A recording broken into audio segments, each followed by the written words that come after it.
Okay, before we get started, just want to say we're doing a live show. We are. Last time I checked, anyway. I've seen the posters about. Yeah, so it's on the 13th of June. It's at the Pavilion in Reading. We're going to be showing Who Framed Roger Rabbit and then weaving that into the intricate narrative that we've created. Nailing it. Beginning to end. Yeah. It's £3 a ticket. It's £3. It's a cheap way to see a good movie on the big screen. And it's a guaranteed good movie. Everybody knows Yeah, what you it is. already know it's a good movie. Yeah. So that's on the 13th of June, at the Pavilion in Reading. It's £3. It starts at 7 o'clock. Get involved. You can get tickets over at kaiju.fm/live or over the bar at the Nag's Head in Reading, which is opposite the venue, so you can join us for a beverage afterwards. Yeah, that'd be lovely. I like a beer. We'll have one. Yeah, okay.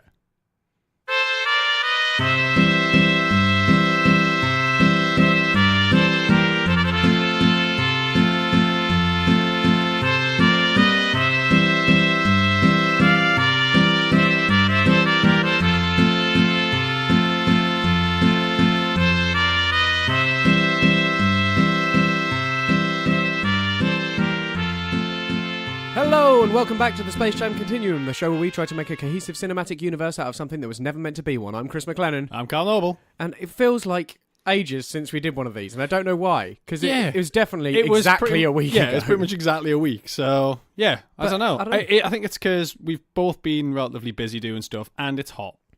It might be because it's hot, and that's awful, and it makes time go horribly slowly. It really drags it out for me. Like, you know, because I'm awake for longer at night time. I'm up earlier in the morning. Maybe it's just days are longer. Possibly it is, yeah. Maybe the sun's just out more. More active time. More sun than there is normally. Yeah, it's weird. It feels like we missed a week. It's a good thing we're sat in my living room with the curtains closed. And, in our horrible cave. Yeah, it's working out really well. You're dressed quite summery, though. I am. Like, you're getting into the spirit of it. I got a Hawaiian shirt on. I got my shorts you've got on. a vest, you've got some shorts. It's like, you're getting into the swing of things. Oh, yeah, but it's because it's the only way really to stay cool. It's the only real way to stave summer off. Yeah, it's like, 26 degrees outside, maybe, and this is appropriate attire. Once it gets up to, 28, then I just stop wearing anything on the top half. You're just going to say, I just stop. I just stop. Stop wearing anything on the top half, at least in the house. And yeah, once it gets to in the 30s, I just wore in the house my underpants. Fair enough. There may be a hiatus in podcast if it gets into the 30s. Yeah. I don't want to watch that. I'll put shorts on for the podcast. We'll put like a curtain up. Yeah, like a privacy curtain. Yeah. We can do that. We should watch some cartoons. It's probably a good idea. So first up this week is a Sniffles number. It's called Hush My Mouse.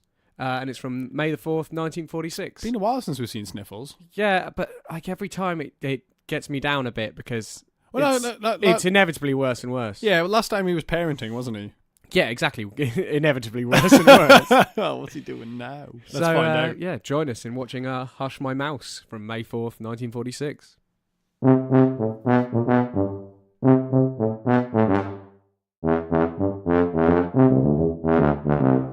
Coming to America. He's there. He's made it. He's made it. Finally. Yeah. He has taken his time getting there, though. Oh, yeah. I think it's done him good, though. Well, he seems perkier. Yeah. I got an idea behind that. I think he's so used to drinking like European Belgian-style beers that are much stronger that now that he's come to America... he's just on a session. Yeah, so he's like... He's still drinking as much, but he's just not as pissed. Yeah, that's what I think it is. I know. I like in the context of the episode, I wondered if it was just like if you're all really drunk, but then like something like you're actually in some sort of emergency, and you just sort of sober up like that. Yeah, he didn't seem to be in that much of an emergency though. He sort of just came out and seemed fine at the start. And then I wondered if the cat was really drunk, because there's also that sort of thing you get where if you're all really drunk, the most sober person is basically sober. Yes. It doesn't matter if they're really drunk. Yeah, they seem the most. Yeah, they seem the most sober. Yeah, I don't know. It was. I think it's just he's not used to the alcohol content of American beers. I mean, I think, or at least American beers then. I mean, I definitely don't think he's changed his ways, because the first thing he's done on arrival in America is taken up board in a tavern. Yes. Quite literally, the skirting board rental system. It would seem in a tavern. In a tavern. Yeah, so, like, he knows what he's about. So it starts with the view of the tavern and today's special, Mouse Knuckles. And it's a tavern run by cats. And they've got the big... there's a big mob boss come around and they know he's going to want Mouse Knuckles. There's no Mouse Knuckles in the kitchen. Yeah, he's on the phone to the guy trying to get the Mouse Knuckles. They're not being sent. Yeah. So Art sends out his idiot friend. Yeah, Filligan. Yeah, to go and catch a mouse and get Mouse Knuckles. Now he finds Sniffles. Yeah. And proceeds to try and get the Mouse Knuckles, but Sniffles just outwits him. Which is something... Sniffles is sharp in this one. Like... Yeah, but I think it's next Filligan, though. Yeah, that's what made me think maybe it's just because he's more sober than Filligan. Yeah. What I did find interesting is twice in that cartoon, somebody managed to basically confuse their own hand or foot with something that was in a bag and supposed to be Mouse Knuckles. Now, that leads me to think that they have no feeling at all if they're grabbing something and they think it's something else. They only know it's their thing, their arm or leg or whatever, when they are actively trying to get their own... Do you think they just can't feel themselves? Potentially. Because none of them could even feel the movement. Like if they create a closed loop. You touch your other hand or your foot. But Sniffles grabbed Filligan's hand and put it in a bag and then handed it to him. It's still attached to his arm. Yeah. And Filligan just went, okay. And then the mob boss reached his hand through an empty bag, grabbed his own foot, pulled that up through the bag. Put it straight in his mouth. And just went, and bit it and immediately felt pain. Also, in that regard, like, the guys supposedly come in with the Mouse Knuckles in a bag. Yeah. Right. Now, you're at a restaurant. So surely you're expecting him to go out and get the Mouse Knuckles and then them to cook them up. So why do you think they're just good to go straight from the bag that he supposedly brought in? Well, I mean, like maybe they just eat them raw. Yeah, but do you think he went out to prepared the Mouse Knuckles outside? And then just I just don't get, it didn't connect to me. He's too excited about Mouse Knuckles. Well, I mean, they are on special, so... Well, yeah, I guess so. Yeah, it's obviously a pretty exciting time. Yeah, I guess. But then Sniffles sneaks out again. The mob boss is chasing him that time, I think. Yeah, and basically he brings Sniffles ends up kind of getting his mate, his dog buddy, in. Yeah, or at least he manages to trick a dog, into coming in by basically the dog ends up chasing his own bone. Yeah, which was stolen by Filligan. Yeah, and then he gets into a tussle with the mob boss, and then Artie gets involved in that tussle. Yeah. And then it's just Filligan at the end on the phone to Tushy.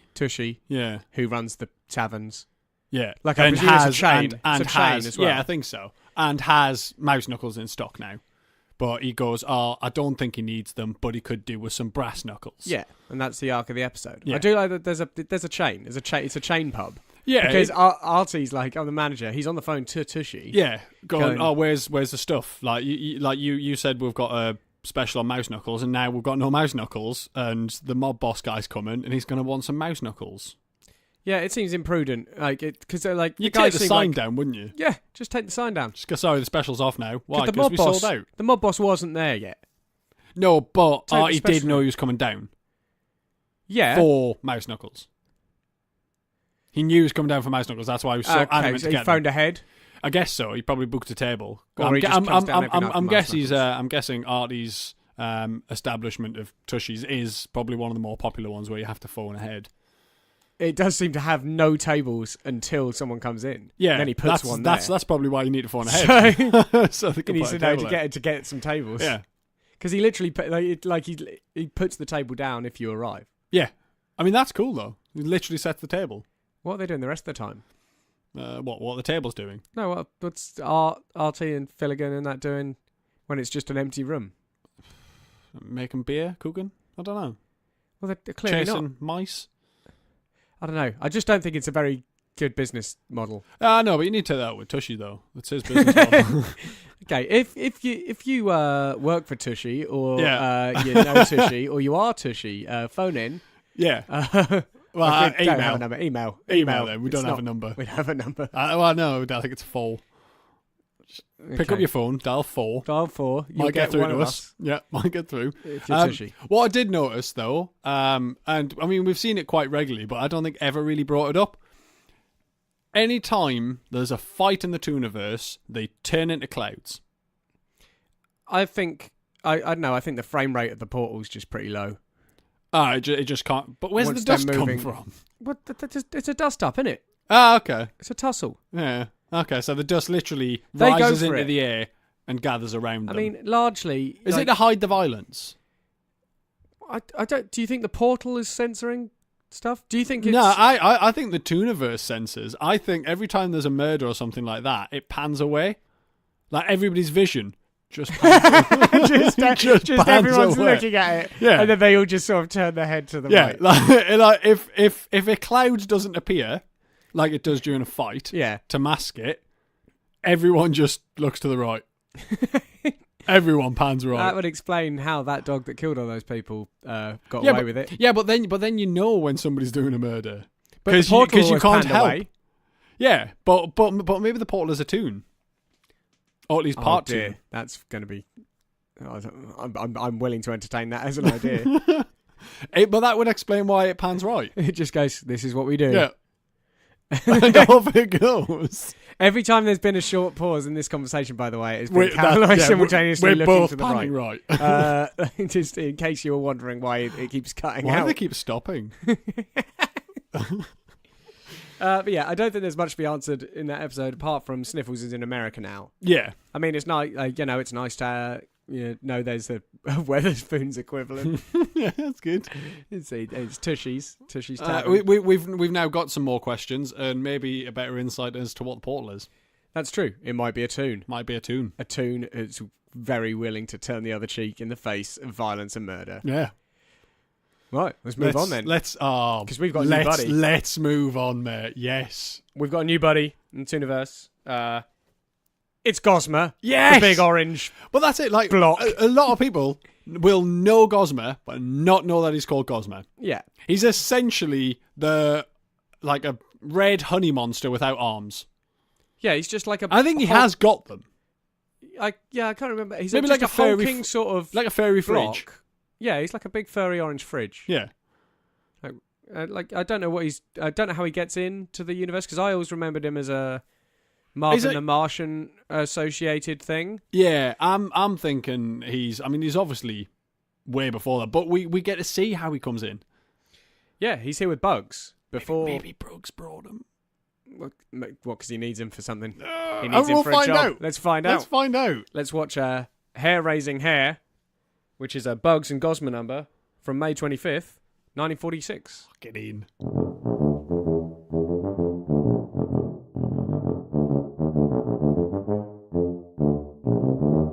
Gosma's great. Hey, isn't he? He's absolutely fantastic. I'm a big fan of Gosma. Yeah, like I can see him and Bugs getting on very well. Yeah, because I think Bugs will have seen a lot of things that Gosma tried in that episode, and he'll kind of want to take him on as a protege and guide him, because the spirit's the same, right? Yeah, definitely. It just their whimsical. He likes disguises. Yeah, a lot. Their whimsical attitude is great. Like they seem to get on. They didn't actively try and hurt each other too much, and Bugs was on form. Oh yeah, in this episode. Oh, I mean, it was quality stuff. Yeah, he never seemed to think he was in peril. His commitment to bits. Yes, was incredible. Oh yeah, as soon as there was an open door, he could have escaped out of. He's like, no, I'm doing a bit. I'm gonna sit through. Yeah. And he did. He did. You can't fault him there. No, it was great. So basically, Bugs has the feeling he's being watched, and he is on a screen by a sort of mad scientist dude who lives up in a castle, obviously, who sends a mechanical clockwork rabbit to lure him into the castle, and it works. Amazingly. It was just a clockwork rabbit, so I do think he's probably, because it wasn't a complex robot. As soon as its path was sort of interfered with, it fell apart. Yeah. So I think he must have had to do that a good number of times to get the bunny to walk out the front door and through the woods to Bugs's hole, and then back up. Yeah. Because that takes some doing with those little walking clockwork toys. Well, yeah, that's it. Like you've really got to map the contours. Yeah, I think he's like had a landscape gardener in. Yeah, like he's really just made sure that the terrain guides just the fits. robot. So it's like, right, okay, if I get it off at that angle, it'll do exactly what I want it to. Yeah. So he lures Bugs back to the castle with this robot. Locks him in there. Yeah. Bugs doesn't feel that being locked in is necessary because he wants to stay because of the robo bunny. The lady rabbit.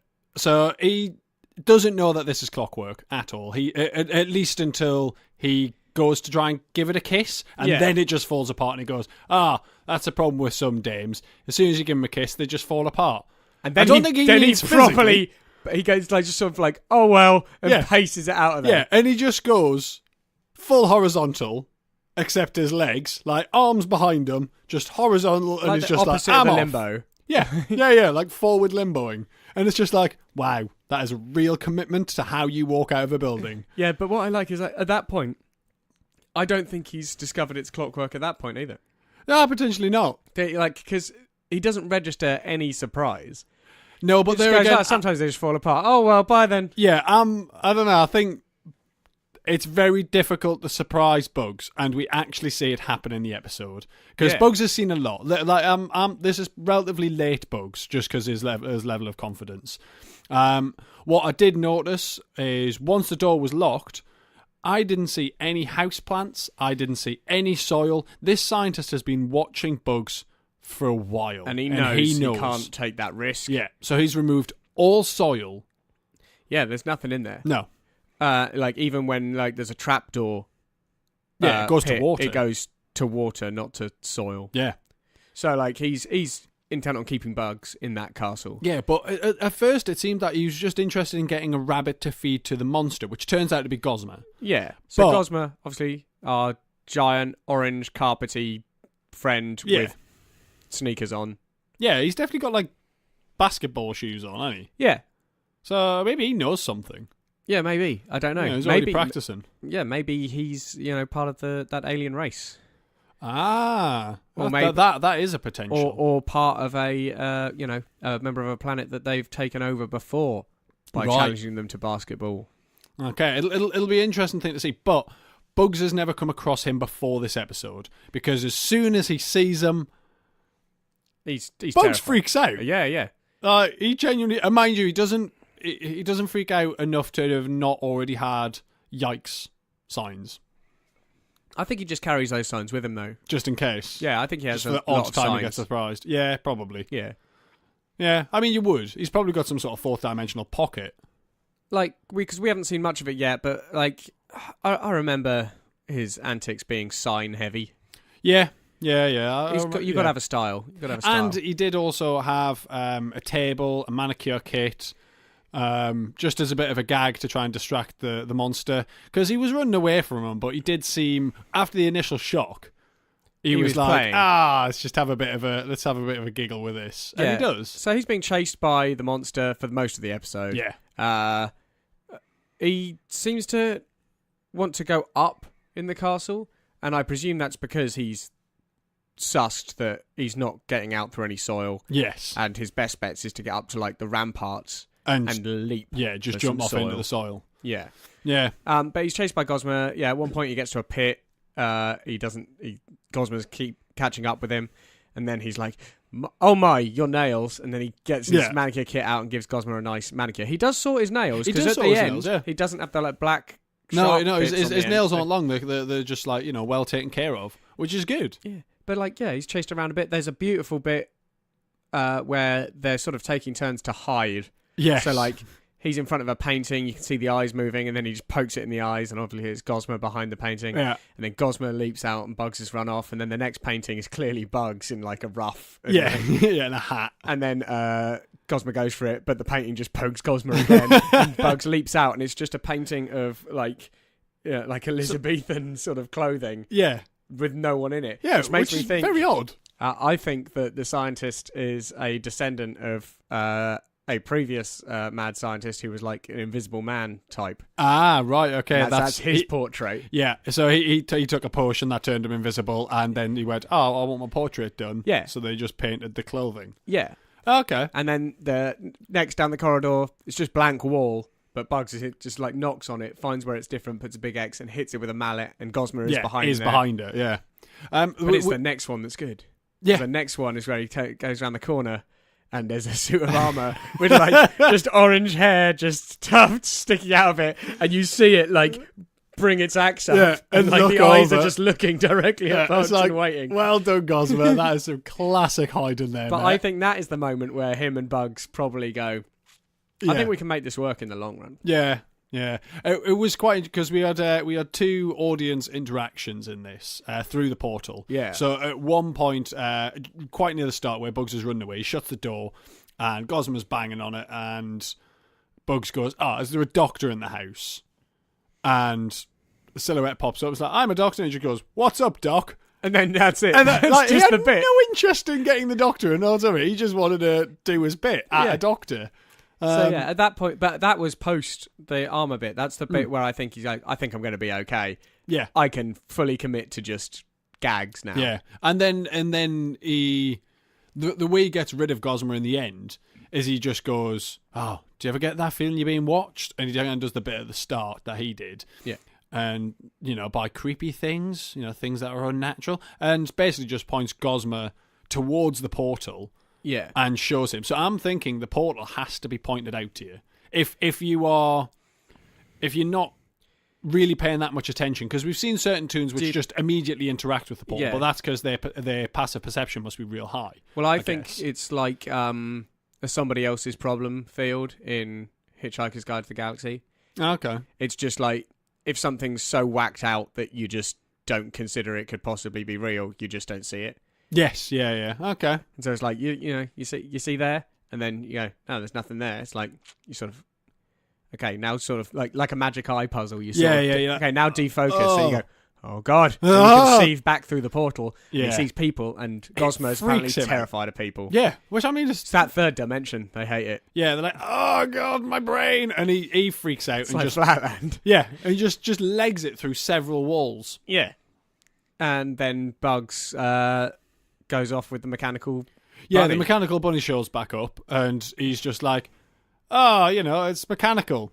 So what if it's mechanical? And then he goes off in a mechanical way. At that point, again, that's why I think we're definitely seeing an older Bugs. Yeah. Because it's like, he's been around, and he's gone, do you know what? Do you know what? I'll do a robot. Yeah, I don't mind. That's fine. That's fine. Yeah. It was a very good episode. I really, really enjoyed it. It was nice to see Gosmer coming in. I wonder if he fits into the same family of mad scientists as Porky's lawyer. Possibly. Well, it wasn't Porky's lawyer, was it? It was the executor of like his uncle's estate or something like that. Who had a lab under the house. Had a lab under the house, You do. Because they all just... They all seem to live in spooky manors and castles. Well, I suppose if it's your job, though. What, mad scientists? Yeah, but I'm guessing it's a job for them. Yeah, but I don't know. I mean, I just think it just seems odd. Like none of them have like a high tech sort of lab. They're all just like spooky castle, spooky manor.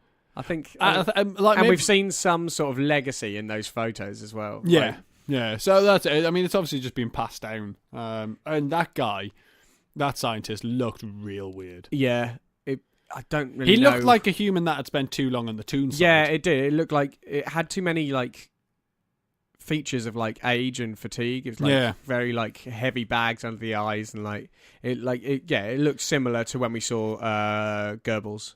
You said that painting, you think it must have been like an ancestor who was invisible. Yeah. Maybe it wasn't. Maybe it's him. Right. But the invisibility potion, you find a cure for it or something like that. So at some point he has sat for a painting being invisible. But that's why we're seeing like it being like real age and real warped, because he could have went into the portal hundreds of years ago and has just been living there, which is why he thinks castles are fine. Do you think he's living there as if he's a family? Like every sort of generation's time, he's he pretending. gets another a portrait painted. Yeah. So like, because the first guy was quite sort of like stocky and like, and the second one was clearly very thin. Presumably, You know, he'd been there for a while after that. Now he looks like his skin has a sort of yellowish hue. And his head's all fat and weird. Yeah, like maybe it's just getting worse and worse. And he's just getting pictures of himself painted to see. And over. Yeah. So I'm thinking it's possibly something along those lines. It's a possibility. Yeah. I don't think we're going to know anytime soon. I don't think we will find out. But, you know, that it does allow us to move on, because I think I've said everything I need to say about that. Again, like, the trouble with the new character episodes is, like, they're always fun. Yeah. But it's like, there's not enough content to really mix stuff up that much. And there's still that we don't have an origin for Gossamer yet either, because he was just behind a door that said monster. Yeah. It could be anything. And he already had his shoes. Yeah. Like, the shoes are a key part of the design, yeah, apparently. Okay, so let's move on then. It's a Porky and Sylvester number. First time as well. It's the first time they've met up, or at least in front of the portal. Yeah. It's from June 8th, 1946, and it's called Kitty Cornered. Let's give that a go. Yeah, let's do it.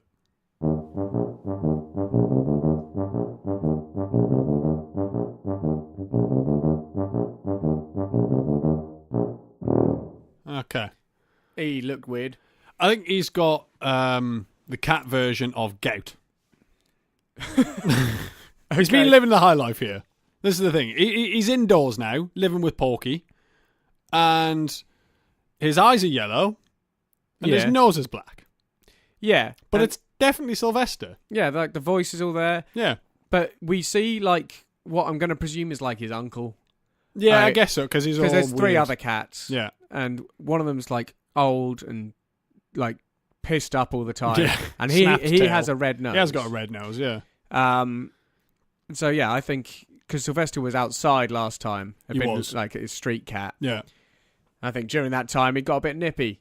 Maybe he got a bit drunk. Well, Who knows? Yeah, it definitely did get a bit nippy. But because, like, in this episode, it's all snowy. So he's decided, right, it's getting too cold for being outside now. I'm going to become an inside cat for a bit. Because I think if they were all street cats, they'd all have the red nose. Yeah. But now they're inside, only drunk uncle. Yeah, he's the one who's maintaining his drunkenness. Yeah.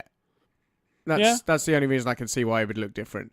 The episode largely is orientated around everyone's kicking their cats out for the night. Yep. They don't want to be kicked out for the night. They keep kicking Porky out. Yeah, seems reasonable. It's cold out. Then, after, it goes backwards and forwards for a bit. After a while, Porky has them all outside. Sylvester declares this unconstitutional. Yeah, it's because Porky does a dog impression.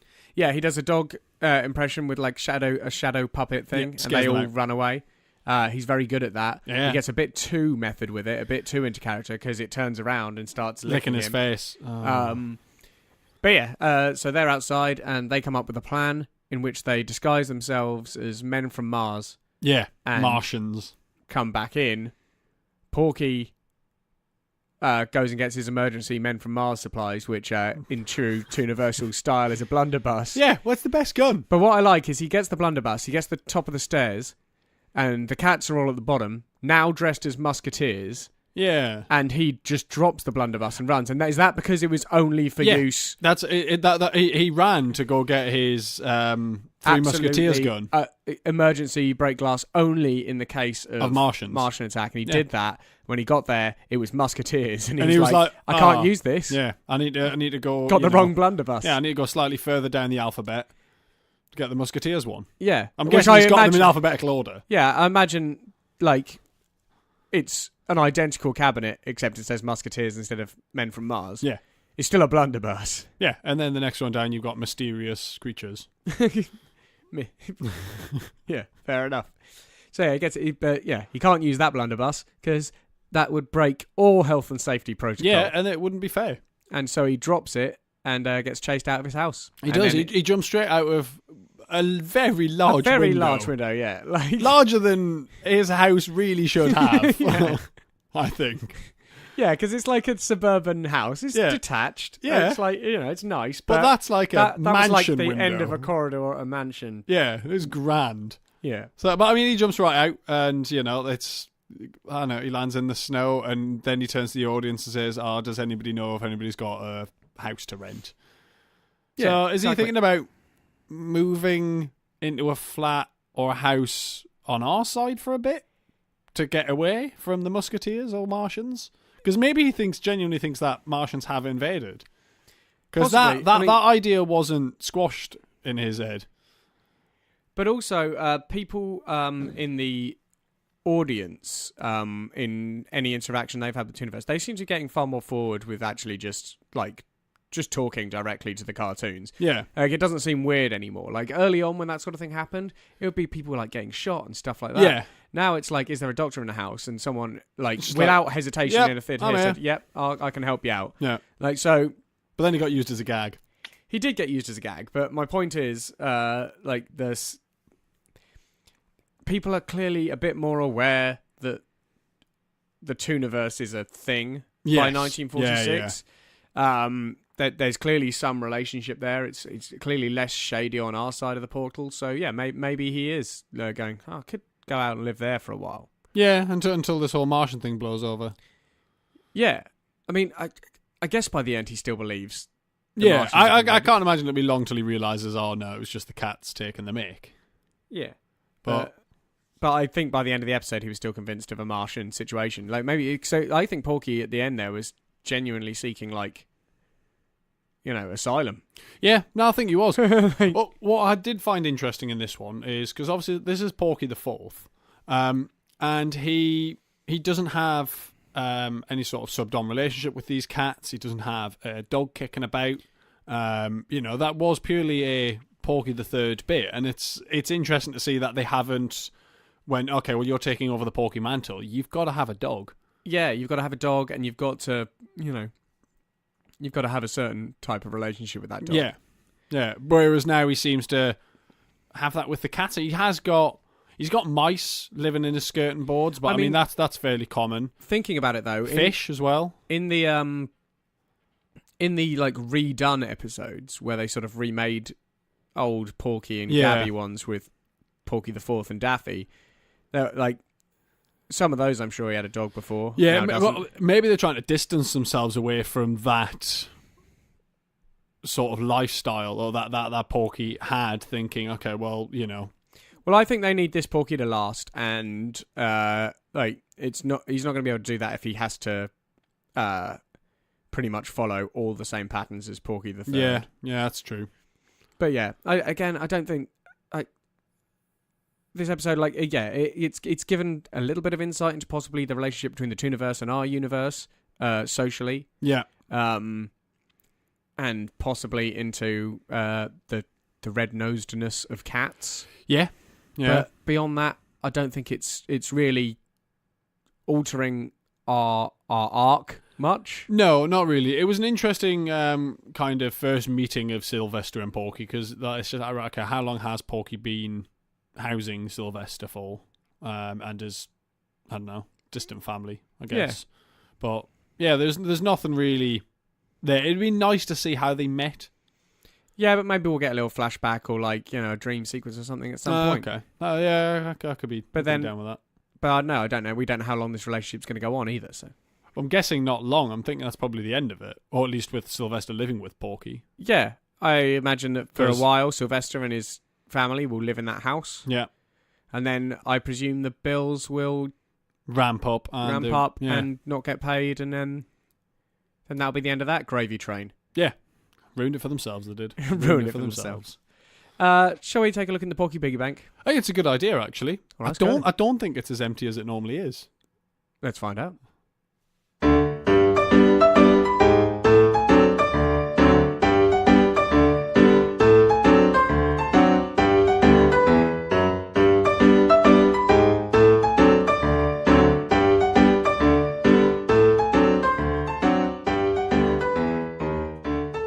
It's not as empty as you thought it would be. No, it rattles. It rattles. And makes papery noises as well. Yeah. So thank you to everyone who has bought tickets to the live show. Yeah, you're helping us fill up that Porky Piggy Bank. And also in an unprecedented move that we didn't think would happen. No. A while back, Rob was playing around with various T-shirt sites for merch to work out which would probably suit our needs the best.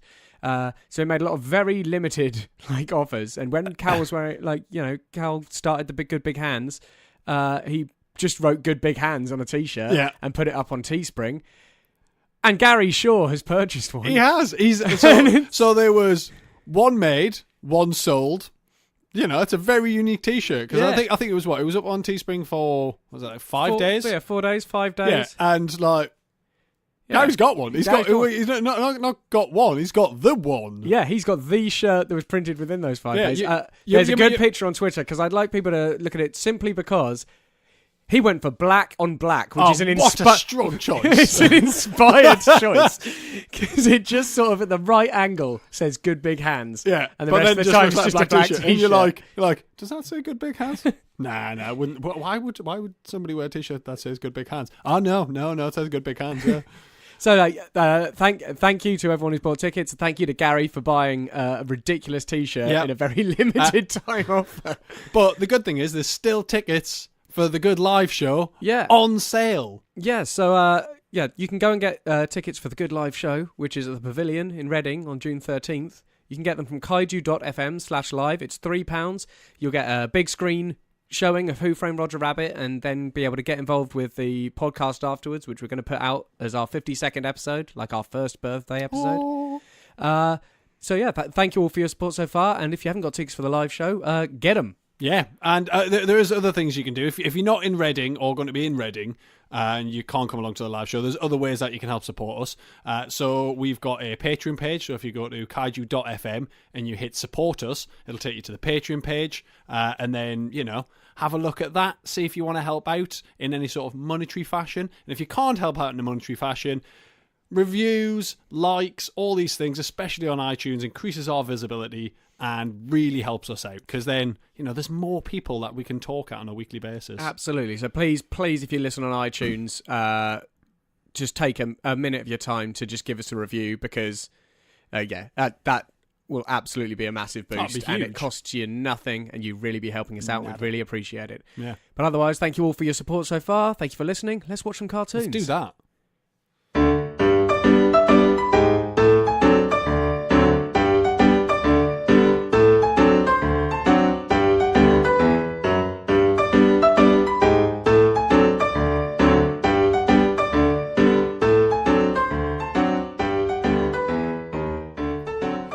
Okay, so a while back, before the whole despotic Porky the Third, Porkytopia situation, Daffy had a, we don't know if the career was brief or if it just hasn't been focused on it, but a career in cinema. Yeah. He became a director by out-directing somebody in a classic Universal style. Yeah.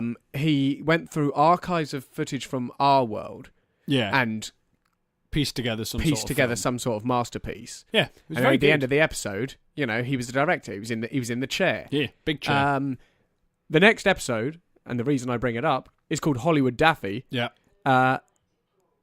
Shut up, Alexa. That's weird. God damn it, Alexa. We're trying to record a podcast. Can't you see the light? Stop butting in. Always trying to get herself in there. She's always just trying to boost her profile. And yet she's never given us a review on iTunes. Never. Unbelievable. Anyway, Hollywood Daffy. Yep. It's a direct follow-up to Daffy Duck in Hollywood, which was where he got his good directorial debut. It's from June 22nd, 1946. Let's catch up with Daffy Duck, the director. Oh, that's a good plan.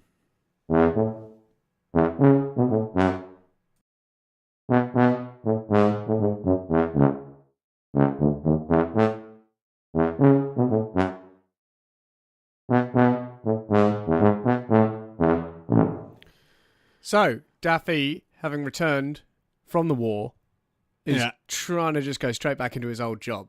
Yeah, he doesn't realise that he's been away for a while and they don't need him anymore or want him. Yeah, I think he's sort of just trying to turn up straight back into his job at the studio. Yeah. And they've been like, Daffy, we haven't seen you in, 4 years, 5 years?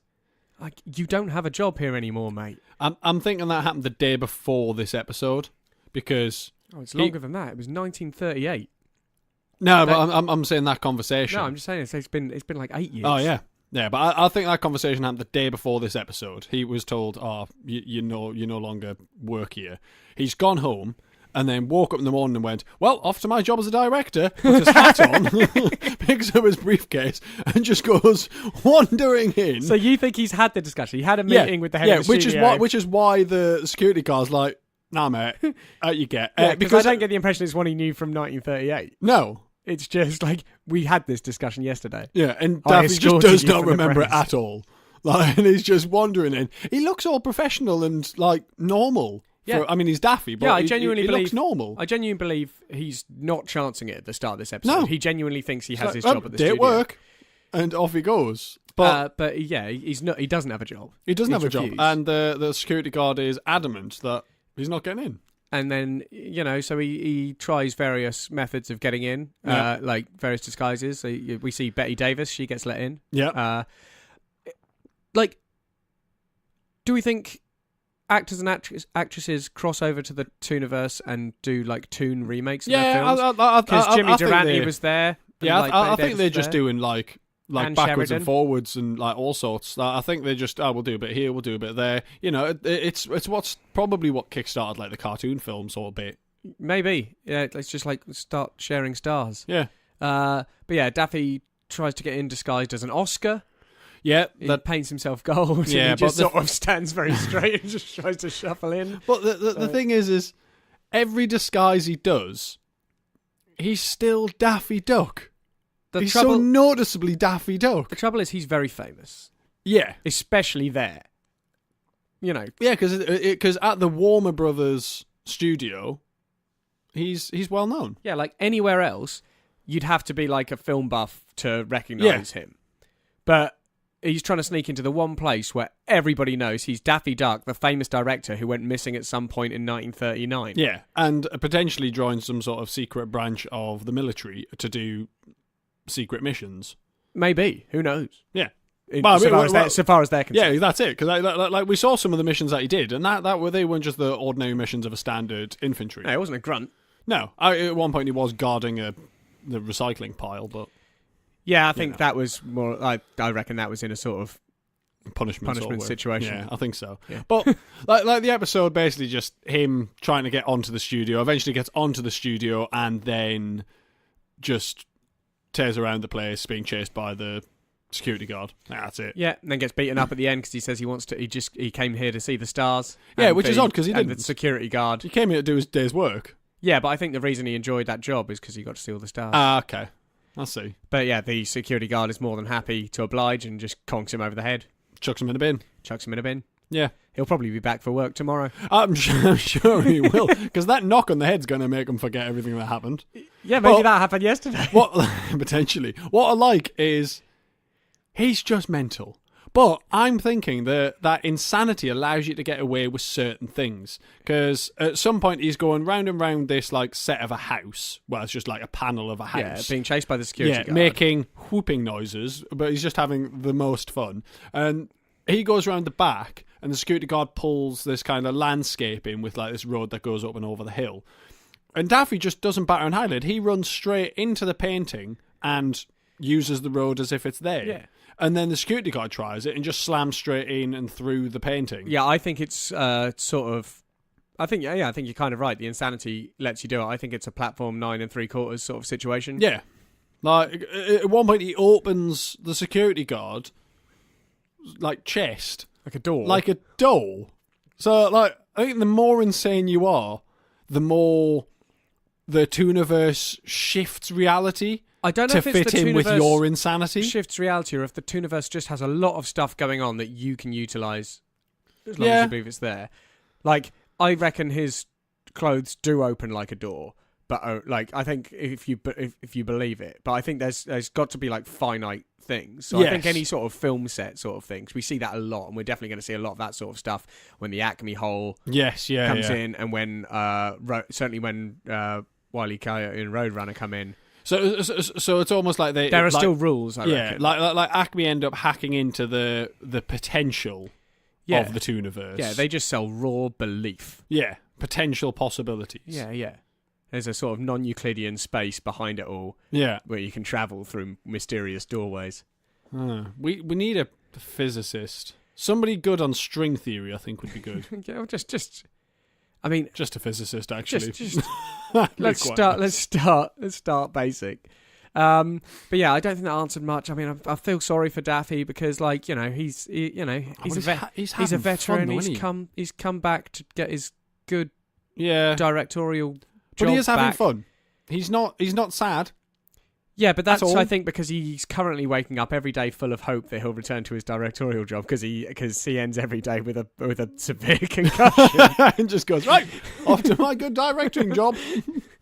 But yeah, I don't think it answered very much. I think we can move on. No, but I do still love Daffy. Well, he's still definitely my favourite character so far. Oh yeah.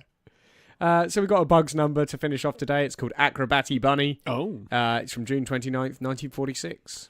This is apparently the first Bugs Bunny cartoon where Robert Kimpson was director of the agency, or at least a director. Yeah, I don't really know. We still haven't worked out quite how those roles translate to positions in the agency.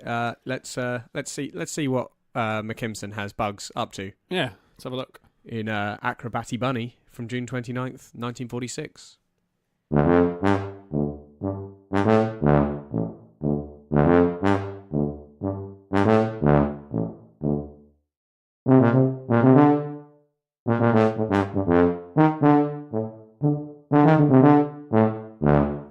Well, there you have it. Yeah. That's... I don't... There's a thing... So Bugs has a house. Yeah, like a more permanent fixture by the looks of things. Yeah, but I'm thinking this is very similar to Howl's Moving Castle. So I'm thinking he has a permanent abode. Yeah. Somewhere, and then there is just an exit which takes him through various tunnels and into some soil where it allows him to exit pretty much wherever he wants. So anywhere he enters soil, he could get to his house.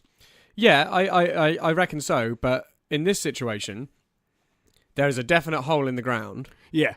And they put a cage over it because the circus is coming into town. Yeah. And there's a lion in the cage, and the lion sticks its face in the hole, and the breathing, like, creates vacuum in Bugs' house. It does. So it means it works both ways. So maybe he just got careless, didn't shut his door. Yeah. Yeah, that's what I'm thinking. He just didn't shut his door. And so is that why the tunnel stays where it is? Yes. Okay. You know, he's went to bed and thought, is he drunk?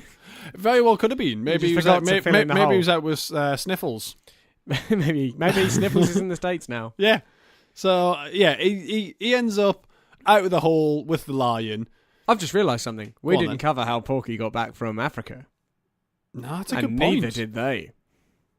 That's a good point. Like, I mean, it's probably just been long enough, but like, I just remembered that when we said Sniffles in America now, that Porky was in Africa at the end of our last episode. Yeah, I mean, I'm guessing at some point they've just went, oh, where's Porky? What, like, he's supposed to be... Yeah, he's got friends in high places. He's missed the Monday morning Whereas meeting. I reckon Daffy went off the radar to go and get his job back. His director's job. Yeah. So when was... So that was March 16th. Yeah, but he was... And he was back by April 6th. Yeah. So there must have been some sort of... Yeah, I'm guessing he just missed a meeting that was important. And they went, and they went, oh, who was last one? Daffy. Daffy, where is he? And Daffy went, he's Africa somewhere. And he's, what do you mean Africa? We went Africa. I came back because I can fly. So Porky's still there? Yeah, pretty much. Okay. Okay, cheers, Daffy. Don't come in on Monday. Yeah, like, do you not think about telling us this sort of thing? Okay. Woo! Yeah, okay. Solved. Okay, we can go back to this one now. So Bugs didn't shut his door. So basically a lion could smell him through the hole he'd left last night. Yeah, but he knew it was Bugs Bunny. Specifically. Well, yeah, it wasn't just like, oh, I smelled a rabbit. Because you saw his thoughts and it was like, oh, is it a camel? No. Yeah, like, is it a skunk? No. Is it this specific rabbit? Yeah. Is it Bugs Bunny? Yes, it is. And then Bugs pops up. He's in the cage with the lion. Obviously, he's not scared. No. Because he's soil everywhere. He knows he's fine. And he also knows he can fit out of the bars. Yeah. Which he uses to great advantage. Well, sort of, because he skips out the bars, but then when he gets around to the door's just open. Yeah, I think the lion opened that, though. Good cage. Because this wasn't a zoo, it was a circus, so it wasn't a prison. Yeah, because at the start we thought they were building a zoo. Yeah. So we thought that lion's in prison. Yeah. But it wasn't. I think that this was... The cage is just there so the audience feels safe. The lion is a professional. He's a performer. Yeah, he knows exactly what he's doing. He works for the zoo, for the circus. Like, he knows exactly what he's doing, so they don't need to lock it. But to give the impression of a circus, just so everyone feels there safe, has to be a cage. Because he's probably a sentient lion acting like a feral. Yeah. I mean, especially if they're going to start bringing people from our end of the portal over to their which I think we're going to start seeing more of, because we saw actors and actresses from our world like at the Warner Brothers studio. So they might start doing like excursions out there. Yeah, and we know we know more crossovers coming up, and we've seen it before. I think it's just going to get acceptable. I think so. And so I think there's just for the illusion of safety, bang a cage in. Bang a cage in. Bugs gives him the runaround. Dresses up as a clown. Dresses up as a clown. He tries to make him laugh and then just thumps him. Yeah. I don't really get why he can just thump him. Well, I don't know. Like he makes him laugh once, slaps him. Yeah. Makes him laugh again, thumps him, and the lion stops laughing. And then Bugs is like, come on, let's just have a bit of a giggle. And he gets the lion laughing again, and then whacks him with a hammer. Yeah. Knocks him clean out. And then they wind up in the circus itself. Yeah. The lion chases him up to the trapeze. Bugs informs the lion that there's a safety net and he's got nothing to worry about. There's not a safety net. There's not a safety net. So the lion plummets to the ground. Gets the lion to chase him into a cannon, and then he gets out the back of the cannon and fires the cannon. And the cannon, because the lion was blocking it, sort of blows up. And the lion's left with like a hula skirt of metal around his waist. Yeah. And then Bugs puts like a wreath of flowers around his neck, wreath of flowers around the lion's neck, and starts playing the ukulele, and they all just have a hula time. Yeah, and that was pretty much the end. Now, there are two things I think are a take-home from the end. Yeah. One, I think because we know animals in the Tooniverse struggle to identify what type of animal anything is, what's going on, vague shapes can make all the difference. I think if you dress someone like a hula girl and start playing the ukulele, they'll look at themselves and they'll go, well, I am wearing a grass skirt and a wreath of flowers. Yeah. I guess I'm meant to be a hula girl. And then they just do it. That's because I was thinking that... Because the social pressure is so high. I was thinking it might purely just be the ukulele bit. I'm thinking anytime somebody plays a ukulele, everyone just starts hulaing. Maybe. But I think you are correct. I think the addition of a grass skirt-esque, ensemble with some sort of wreath or flowers is going to convince anybody, really. I mean, if you dress me up that way and start playing the ukulele, I'd probably start hulaing. And then Bugs tries to sell the services of his Bugs Bunny and the Hula Lion band to us for events. Yeah, he does. And that's the end. It's a very weird end. But it was just like, we're done. Like, what? But I just like the idea that Bugs, in the space of... Because there were no time cuts in this. No, it was just one string of events. So in the space of 7 minutes from being woken up hungover, he's turned this into a business venture. I think he's done quite well. I mean, it is Bugs, though. He is pretty good at this sort of thing. He's just like...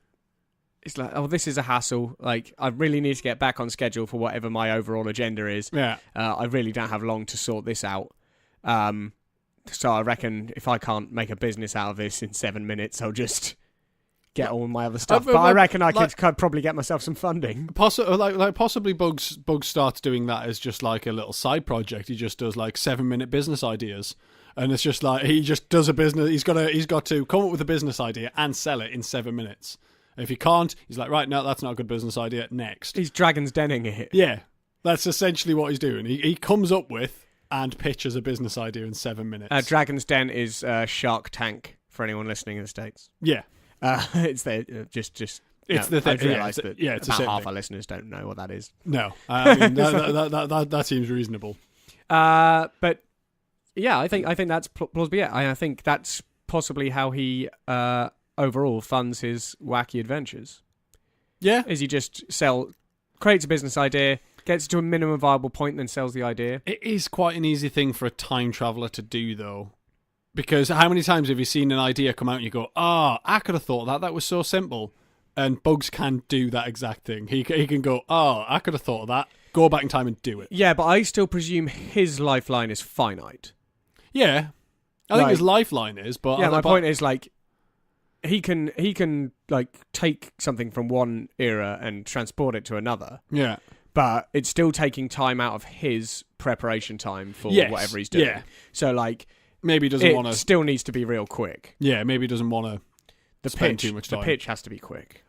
Has to be snappy. And he 7 minutes. He has to have his figures ready because otherwise, they're gonna ask. Duncan Ballatine's going to go like... Oh, I don't like the sound of that. I don't like the sound of that. It doesn't sound viable. That's not what he says. I don't know what he says. I don't really watch I don't know. He normally just goes, you haven't done any of the, business planning part, and for that reason, I'm out. Do you even know numbers? Do you have any numbers at all? Any numbers at all? And I'm sure Bugs does, is the thing. Yeah, I'm fairly certain he does. Like, I reckon he's got his full business plan. He's ready to go. I think he probably uses some sort of like Rabicus. And then he's going on Dragon's Den, and he's going, you can have a 100% stake in my business for... Yeah, just give me this much. Give me some money. Just buy it off us. Just go on. I don't have time for this. Yeah, I'm off anyway. And then he goes off, and then he just comes back in different clothes and does the next business. Yeah, but he always walks with off a lion and a hula skirt. He always walks off with that sort of like forward limbo. Yeah. Horizontal. Well, that's because he's got to get his next shit ready. Yeah. Busy man. Yeah, he's a busy business bunny. That was really difficult to say. Busy business bunny. It's like, oh God, that is hard. It's hard. Busy business. It's a busy business bunny. Is it easier if you just do a pan-European accent? It is. He's a busy... because you have a little bit more time. Yeah. He's a busy business bunny. See? Easier. Yeah, it is. Easier, yeah? Well, I think that's a good place to end this. Come to the live show on the 13th of June. It's £3. £3. Get involved with some Who Framed Roger Rabbit action. Get involved with some talking nonsense with us action. It'll be fun. Apart from that, yeah. We'll see you next week. Bye.